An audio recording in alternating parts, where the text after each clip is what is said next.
ছাত্র জনতার গণ অভ্যুত্থানে পদত্যাগ করে দেশ ছাড়েন শেখ হাসিনা। এরপর থেকে তিনি ভারতেই আছেন। এবার শেখ হাসিনাকে উদ্দেশ্য করে কথা বলেছেন অন্তর্বর্তী সরকারের স্বরাষ্ট্র উপদেষ্টা ব্রিগেডিয়ার জেনারেল অবসরপ্রাপ্ত এম শাকওয়াত হোসেন। তিনি শেখ হাসিনার উদ্দেশ্যে বলেন, আপনি এখানে ওখানে বলছেন দেশে ফিরবেন, আপনি কেন গেছেন? আপনি তো স্বেচ্ছায় গেছেন। আপনি আসেন, আপনার দেশ, আবার আসেন, কিন্তু গন্ডগোল পাকাবেন না, তাহলে লোকজন আরো ক্ষেপে যাবে। আপনাকে আমরা শ্রদ্ধা করি। সোমবার দুপুরে স্বরাষ্ট্র মন্ত্রণালয়ের সম্মেলন কক্ষে হিন্দু মহাজোট নেতাদের সঙ্গে বৈঠক শেষে সাংবাদিকদের উদ্দেশ্যে এসব কথা বলেন স্বরাষ্ট্র উপদেষ্টা। ব্রিগেডিয়ার জেনারেল অবসরপ্রাপ্ত এম শাকওয়াত হোসেন আরও বলেন, জাতীয় পার্টির নেতা হুসেইন মোহাম্মদ এরশাদের পতনের পর তাকে বলা হয়েছিল যে বিদেশ যেতে চান যেতে পারেন, আর না হয় জেলে যেতে হবে। তিনি জেলে গিয়েছিলেন। স্যান্ডেলিনা সো, রূপচর্চায় আভিজাত্য।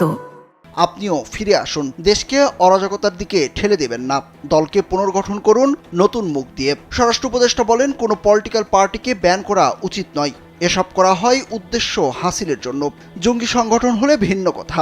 জামায়াতকে নিষিদ্ধ করার বিষয়ে প্রশ্নের জবাবে তিনি বলেন, এটা তো আমরা করিনি। এই বিষয়ে কোনো নির্দেশনা স্বরাষ্ট্র মন্ত্রণালয় থেকে আবার আইন মন্ত্রণালয়